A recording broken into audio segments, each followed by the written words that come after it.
कहीं से आपको कुछ ऑफ़र आया, कुछ मिला कि आप विथड्रॉ कर लीजिए, इस तरीके का यास्मीन जी आपको कोई ऑफ़र आया है? जी, दबाव तो बहुत सारे थे, लेकिन हम जैसे लोग जो हैं वो कौम और मिल्लत की खिदमत के लिए मैदान में हैं, तो हम किसी भी तरीके के बहकावे में या किसी भी तरह के ऑफ़र में आने वाले लोग नहीं हैं। अभी हमारे सामने मौजूद हैं यास्मीन इस्लाम, जो एसडीपीआई के बैनर तले इलेक्शन लड़ रही हैं। इनको जो निशान मिला है, गैस सिलेंडर का निशान मिला है, और आइए इनसे बात करने की कोशिश करते हैं। यास्मीन जी, न्यूज़ टैग इंडिया और हालाते बंगाल में आपका स्वागत है। बहुत शुक्रिया। यास्मीन जी, सबसे बड़ा सवाल ये है, लोग जानना चाहते हैं कि आप जो इलेक्शन लड़ रही हैं, आप मुस्लिम वोट को काटने की कोशिश कर रही हैं, क्या इस पर आप क्या कहेंगी? देखिए, ऐसा है कि बहुत सारी पार्टियां मैदान में उतरी हैं इलेक्शन के लिए, तो ये हमारा कॉन्स्टिट्यूशनल हक है कि हम इलेक्शन फाइट करें, क्योंकि बहुत सारी पार्टियां जो लड़ रही हैं वो अपने मुनाफे के लिए लड़ रही हैं। वहीं एसडीपीआई जो है वो कौम और मिल्लत की खिदमत के लिए इस फील्ड में आई है, और हमारा कॉन्स्टिट्यूशनल हक है कि हम ये इलेक्शन लड़े, क्योंकि हम जैसे लोग जो है वो बीजेपी में जाने वाले तो है नहीं, और दूसरी पार्टियां जो है उसमें भी हम शामिल नहीं होना चाहते हैं, क्योंकि वो भी कहीं ना कहीं बीजेपी जैसी आइडियोलॉजी रखती हैं, और एसडीपीआई की जो है आइडियोलॉजी बिल्कुल अलग है, बिल्कुल मुख्तलिफ है। तो हम कौम और मिल्लत की खिदमत के लिए मैदान में आए हैं, और बहुत पहले से इस पर हम काम कर रहे हैं, फील्ड वर्क कर रहे हैं, और अवाम का प्यार हमारे साथ है, और हम उसके लिए पूरी तरीके से पुरजोश हैं कि हम इलेक्शन फाइट करें। लेकिन देखा जाता है आप कहीं नजर नहीं आती हैं, अभी इलेक्शन आया है तो आप नजर आ रही है, इस पर आपकी क्या राय है? मैंने अभी आपको बताया कि हम पहले से ही फील्ड वर्क कर रहे हैं। एक्चुअली हम लोगों के साथ हैं, लोगों के बीच हैं। हमारा मकसद है लोगों को फ़ायदा पहुंचाना, और जो फंडामेंटल राइट्स हैं लोगों के, उनको उससे आगाह करना कि आपके क्या क्या फंडामेंटल राइट्स हैं, अपने मजहब के मुताबिक भी और इंडियन कॉन्स्टिट्यूशन के मुताबिक भी। तो उस चीज़ को पहुंचाने के लिए हम बहुत पहले से फील्ड वर्क कर रहे हैं, और आवाम हमें जानती है। हमने पूरे इंडिया में इस पर काम किया है, यहाँ तक कि अपने इलाके में भी मैं औरतों से मिल रही हूँ, क्योंकि हमारा मेन मोटिव है औरतों और बच्चों के हुकूक के लिए काम करना, और उसमें सभी आ जाते हैं ऑलमोस्ट।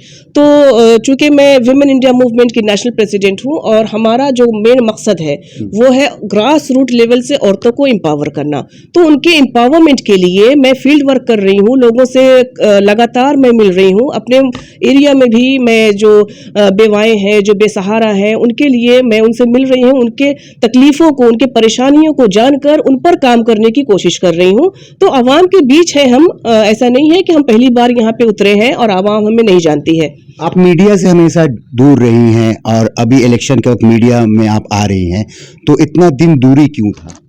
देखिए, ये फील्ड वर्क करने के लिए हम, वो कहते हैं ना ढिंढोरा पीटना, वो हम ढिंढोरा पीट करके लोगों को नहीं बताते हैं कि हम क्या फील्ड वर्क कर रहे हैं, या औरतों के एम्पावरमेंट के लिए अगर हम काम कर रहे हैं तो क्या काम कर रहे हैं। उसके लिए हम ढिंढोरा नहीं पीटते, हम सादगी से अपना काम कर रहे हैं अवाम के हक के लिए और कौम और मिल्लत की हक के लिए। तो उसके लिए अभी चूंकि मैं पॉलिटिक्स में ये एमपी का चुनाव में फाइट कर रही हूँ, अवाम के लिए ही कर रही हूँ, मैं अपने मुनाफे या अपने फायदे के लिए नहीं कर रही हूँ। तो उसके लिए मैं अभी इलेक्शन के लिए फाइट कर रही हूँ, तो मीडिया मुझसे सवाल जवाब कर रहे हैं, तो मैं मीडिया के सामने अभी आ रही हूँ, वरना ऐसे हम सादगी से अपना काम करते हैं। क्योंकि बहुत सारे लोग का आरोप है, बीजेपी का बी टीम हो सकती है, बीजेपी का सपोर्ट इन लोगों को मिल रहा होगा, क्या लगता है कितना तक ये सच बात है? देखिए, ऐसा है कि बीजेपी की जो आइडियोलॉजी है जिस पर वो लोग काम कर रहे हैं, वो अवाम मुखालिफ भी है और कॉन्स्टिट्यूशन मुखालिफ भी है। अवाम इस बात को समझती है अच्छे से, और जो भी बीजेपी के खिलाफ आवाज़ उठाने की कोशिश करता है उसको तरह तरह के परेशानियां दी जाती हैं, जैसे कि ईडी है, सीबीआई है, और बहुत सारी जांच एजेंसियां जो है। हमारा जो सवाल है, मतलब कि बीजेपी की तरफ से आप लोगों को ऐसा बहुत सारे लोगों ने बताया है कि बीजेपी की बी टीम है आपकी पार्टी, तो इस पर आप क्या कहेंगे? ये बिल्कुल अफवाह है जी। इसमें जरा भर रत्ती भर भी इसमें सच्चाई नहीं है, और हमारे जो आइडियोलॉजी है वो बीजेपी के बिल्कुल मुखालिफ है। बीजेपी जो है वो संविधान बदलने के लिए काम कर रही है, और हम संविधान को हिफाजत करने के लिए काम कर रहे हैं और कौम और मिल्लत को उसका फ़ायदा पहुंचाने के लिए, क्योंकि जो सेक्युलरिज्म की बातें करते हैं वो अक्सर सेक्युलरिज्म का चोला पहन करके लोगों को ठगने की कोशिश कर रहे हैं। अवाम को फ़ायदा पहुंचाने की बजाय वो खुद अपने फ़ायदे के लिए अवाम को इस्तेमाल करते हैं। यहाँ तक कि टीएमसी की मैं अगर बात करूँ तो मुस्लिम्स को इस्तेमाल किया गया है मुस्लिम को ही ख़त्म करने के लिए। मैं एक जगह का वाक़या मैंने सुना है कि वहाँ पे तकरीबन 53 लोगों को मार दिया गया। मरने वाले भी मुस्लिम थे, मारने वाले भी मुस्लिम थे। तो इनको कौन इस्तेमाल कर रहा है? जाहिर सी बात है कि अवाम के कानों में ये बात अभी तक नहीं पहुंची है, या शायद उनके दिमाग में ये बात नहीं पहुंची है। वो समझते हैं कि अगर वो बीजेपी को वोट नहीं देंगे तो सिर्फ ममता ही एक ऐसा विकल्प है जिसको वो चुन सकते हैं, लेकिन इसमें भी रत्ती भर सच्चाई नहीं है। दूसरा विकल्प जो है वो आ चुका है जिसका नाम है एसडीपीआई, और एसडीपीआई कौम और मिल्लत के लिए बल्कि पूरे मुल्क में अवाम की खिदमत के लिए काम कर रही है, और इस पर अवाम को सोच और विचार करना चाहिए। मैंने अभी बताया आपको कि जो सेक्युलरिज्म का चोला पहने हुए हैं वो सिर्फ मुस्लिम अवाम को धोखा देने के लिए है। आप ये बताइए कि मुसलमानों के हुकूक के लिए टीएमसी ने क्या काम किया है? मैं अगर ये पूछूं कि टीएमसी उस वक्त कहाँ थी जब सीएए का लॉ पास किया जा रहा था, वो पार्लियामेंट से वॉकआउट कर गई, और इसका पूरा जो कोरम कम होने की वजह से पूरा जो फायदा है वो बीजेपी को पहुंच गया। एनआरसी के जो प्रोटेस्ट शाहीन बाग में हो रहा था और उसी तरह का प्रोटेस्ट पूरे मुल्क में हो रहा था, उस वक्त टीएमसी कहाँ थी? मणिपुर का मैं अगर बात करूं, मणिपुर के मुद्दे पर टीएमसी कहाँ थी? दूसरे और जो यूसीसी का मसला है उस पर टीएमसी कहाँ थी? तो ये सेक्युलरिज्म का चोला पहन करके अवाम को सिर्फ लूट रहे हैं, उसके बाद और कोई भी सच्चाई नहीं है। मैंने पहले भी अपने इंटरव्यू में कहा था कि अवाम को सिर्फ एक लॉलीपॉप चटाया जा रहा है जिसमें अवाम जो है वो उलझ कर रह जा रही है, अपने हुकूक को पहचानने की कोशिश नहीं कर रही है। हत्ता कि सच्चाई ये है कि मैं जो हूं वो ग्राउंड लेवल से जुड़ी हुई हूं और मैंने देखा है कि अवाम किस तरीके से परेशान है। गार्डन रिच के एरिया में चले जाइए, वहां पर कितनी ज्यादा परेशानी है, पानी की परेशानी है, गंदगी की परेशानी है, कूड़े करकट की परेशानी है, पाइपलाइन की परेशानी है। सेम यही हालात नहीं बताया ये बात, मैं खुद विजिट कर रही हूँ ना, मैं खुद देख रही हूँ वहां के हालात, मैं लोगों से मिल रही हूँ, औरतों से मिल रही हूँ, उनकी तकलीफों को जानने की कोशिश कर रही हूँ। सेम यही हालात जो है वो तपसिया के इलाके का है। वहां पर आपने सुना होगा कि पानी के मसले को लेकर के दो औरतों में झड़प हुई, जिसमें के मर्द हजरात भी आए और एक औरत अपने घर से कैंची लेकर के आती है और उससे उस मर्द की जो है वो हत्या कर दी जाती है। तो इस हत्या का जिम्मेदार कौन है? अगर पानी जैसी जरूरियात जिंदगी की सहूलत इंसानों को पूरी तरीके से मिल पाता तो ये हत्या नहीं हो सकती थी। लेकिन बहुत सारी कमियां हैं, लेकिन थोड़े से लॉलीपॉप को चटा करके मुस्लिम वोट हासिल किया जा रहा है, मुसलमानों को कोई भी फायदा नहीं पहुंचाया जा रहा है। टीएमसी को बताया जाता है सेकुलर पार्टी, और टीएमसी ने भी सीए एनआरसी के लिए भी आवाज उठाया था, सीए एनआरसी के खिलाफ आवाज उठाया था। इस पर आप क्या कहेंगे? देखिए, मैंने अभी आपको बताया कि जब सीएए का लॉ पास किया जा रहा था पार्लियामेंट में, उस वक्त जो नुमाइंदे थे टीएमसी के वो वॉकआउट कर गए और कोरम कम होने की वजह से ये फायदा जो है वो पूरी तरीके से बीजेपी को पहुंच गया। तो बीजेपी तो अवाम का खुला दुश्मन है, ये सब जानते हैं, मुसलमानों का खुला दुश्मन है, ये सब जानते हैं, लेकिन वही कांग्रेस, सीपीएम, टीएमसी सारे के सारे बीजेपी के एजेंडे पे काम कर रही है और ये सारे छुपे हुए दुश्मन हैं मुसलमानों के। तो इसको अवाम को समझना होगा और बहुत ज्यादा सोच समझ करके, क्योंकि अवाम को ऐसा झांसा दे दिया गया है कि अवाम समझती है कि बीजेपी नहीं तो हम टीएमसी को वोट देंगे, लेकिन टीएमसी भी जो है वो बीजेपी की आइडियोलॉजी पर काम कर रही है, ये अवाम को समझना होगा।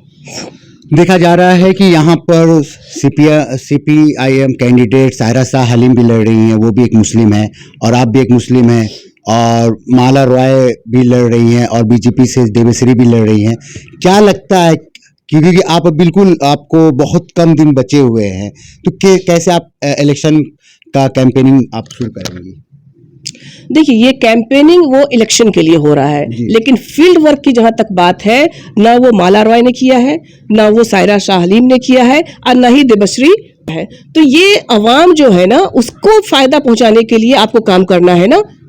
जो सेक्युलरिज्म है मुल्क का, उसको बरकरार रखने के लिए, हमारे मुल्क का कॉन्स्टिट्यूशन बरकरार रखने के लिए और लोगों का फंडामेंटल राइट्स उन तक पहुंचाने के लिए इस पर काम करना होगा। जो डेमोक्रेसी है उसको सही तरीके से इस्तेमाल करके सभी को फायदा पहुंचाने का नाम ही डेमोक्रेसी है और सेक्युलरिज्म है। लेकिन इस पर काम करना लेकिन बताया जा रहा बंगाल में बिल्कुल शांति है, अशांति तो नहीं है जैसे लोगों का कहना है। इस पर आप क्या कहेंगे? देखिए, ये जो कुछ पार्टीज है ना, खासकर अभी मैं रूलिंग पार्टी की बात करूं तो ममता दीदी की जो पार्टी है वो मुसलमानों को सिर्फ इस्तेमाल कर रही है। इस्तेमाल इस तरीके से कर रही है कि उनको पता भी ना चले कि उनको लूटा जा रहा है और दूसरी तरफ उनको पूरी तरीके से लूट करके कंगाल किया जा रहा है। थोड़े से मुनाफे दिखा करके उनको दिखाया जा रहा है कि हम मुसलमानों के मुहाफिज हैं। लेकिन मैंने गार्डन रीच के एरिया की बात की, मैंने तोपसिया की बात की, ऐसे बहुत सारे मुस्लिम इलाके हैं। आप मुस्लिम इलाकों में आप घूम घूम करके देखिए वहां पे कौन सी फैसिलिटीज दी गई है। तो ये अवाम को जो चूना लगाने का काम है ना, वो पूरी तरीके से टीएमसी कर रही है और अवाम भी जो है इनके झांसे में आ जा रहे हैं। महिलाओं का काफी क्रेज है ममता बनर्जी को लेके, क्योंकि ममता बनर्जी ने 1,000 रुपए हर मंथ महिलाओं को दे रही है और बहुत सारे स्कीम है जिसका फायदा महिलाएं भी उठा रहे हैं, पुरुष भी उठा रहे हैं और बच्चे भी उठा रहे हैं। इस पर आप क्या कहेंगे? मैं फिर से वही कहना चाहूंगी, ये एक लॉलीपॉप है, लेकिन फायदा जो आवाम को सच्ची तरीके से मिलना चाहिए। सिर्फ ऐसा नहीं कि सिर्फ मुस्लिम को मिल रहा है, इसमें सारे हिंदू को भी मिल रहा है, आपका क्रिश्चियन को मिल रहा है, सबको मिल रहा है इसमें फायदा। देखिए, ये जो स्वास्थ्य साथी कार्ड है या इस तरह के बहुत सारे स्कीम है, उसमें गवर्नमेंट का कुछ रूल्स और रेगुलेशन है, कुछ टर्म्स एंड कंडीशंस है। हर मामले में आपको वो फैसिलिटीज नहीं मिलती है। तो ये टर्म्स और कंडीशंस किस लिए हैं? आप उसको हटा दीजिए, हटाने के बाद जो आवाम का फायदा है उस तक पहुंचने दीजिए। लेकिन ये टर्म्स और कंडीशंस इसलिए बनाए गए हैं ताकि आवाम को लगे कि सरकार जो है उनके हक के लिए काम कर रही है, लेकिन दूसरी तरफ सच्चाई ये है कि आवाम को जो सरकार है वो लूट रही है। बात ये भी बताया जा रहा है कि लोग कह रहे हैं हमें कैंडिडेट नहीं देखना है, हमें सिर्फ ममता बनर्जी को देख के हम वोट दे रहे हैं। इस पर आप क्या कहेंगे? ममता बनर्जी और बीजेपी की आइडियोलॉजी सेम है, लेकिन जैसा मैंने अभी कहा आपको कि बीजेपी मुसलमानों का खुला दुश्मन है और ममता दीदी जो है वो उसी आइडियोलॉजी की माहिर है, लेकिन वो छुप करके काम कर रही है। अवाम को पता भी नहीं चलने दे रही है कि वो अवाम की दुश्मन है, लेकिन अवाम को अपने मुनाफे के लिए इस्तेमाल कर रही है। अभी मैं अगर माला रॉय की बात करूं तो माला रॉय ने कुछ सालों पहले कांग्रेस के टिकट से एमपी इलेक्शन फाइट किया था। अभी आप देख लीजिए कि वो टीएमसी से फाइट कर रही है। तो ये दल बदलने वाली जो है जी, ये तीसरी बार है। तो कुछ दिन पहले कई सालों पहले वो कांग्रेस में थी, अभी वो सीपीएम टीएमसी में है। तो ये दल बदलने की जो राजनीति है ना, लोग अपने मुनाफा के लिए, मैंने जैसा बताया कि वो लोग अपना करियर, पॉलिटिकल करियर बनाने के लिए मैदान में है। वही एसडीपीआई जो पॉलिटिक्स कर रही है वो पॉलिटिक्स फॉर कॉज है, नॉट फॉर करियर। हम लोगों को फायदा देने के लिए, ग्रास रूट लेवल से उनको एम्पावर करने के लिए और सेक्युलरिज्म को बरकरार रखने के लिए काम कर रहे हैं। हम अपने पॉलिटिकल करियर को बनाने के लिए काम नहीं कर रहे हैं।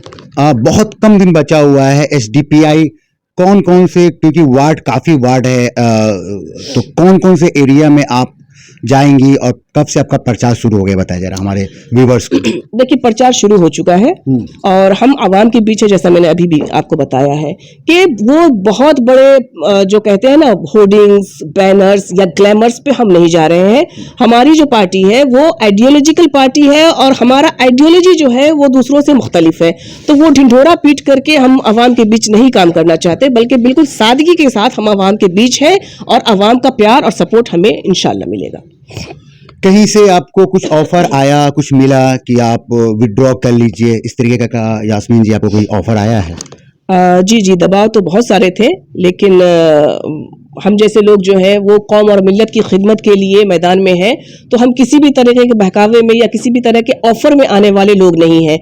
हम अपना काम जो है वो आवाम की खिदमत के लिए करेंगे और एक ही पार्टी जिसका आइडियोलॉजी सबसे बेहतर है, हम उस पार्टी के लिए काम करेंगे, ना कि अपने मुनाफे के लिए। ये तो बात आपने जो कहा है, अच्छा, एक बहुत बड़ी बात ये है, अगर आपकी पार्टी, अगर आप हारती हैं तो फिर आपके ऊपर काफ़ी प्रेशर रहेगा पॉलिटिकल पार्टीज़ का, तो उसको आप कैसे बाद में हैंडल करेंगे, ये बताएं पहले। देखिए, भले ही प्रेशर हो वो अलग सी बात है। लेकिन मैं चूंकि विमेन इंडिया मूवमेंट एक ऑर्गेनाइजेशन है जो औरतों और बच्चों के लिए काम करती है, उससे मैं जुड़ी हुई हूँ और उस फील्ड में तो मैं हूँ ही। भले ही मेरा पॉलिटिकल करियर जो है लोगों के साथ ना रहे, पॉलिटिक्स में मैं भले ही ना रहूं, लेकिन दूसरी तरीके से जो एक समाज सेवा है आवाम के लिए, जो सोशल वर्क है, मैं उसमें आज से नहीं बल्कि काफी पहले से मैं जुड़ी हुई हूँ और आगे भी मैं ये जो सोशल वर्क का काम है वो करती रहूंगी। तो ये थी हमारे सामने यास्मीन इस्लाम, जिन्होंने बहुत सारी बातें बताई हमारे चैनल्स को, और इसी तरीके से आप देखते रहे न्यूज़ टैग इंडिया और हालात बंगाल।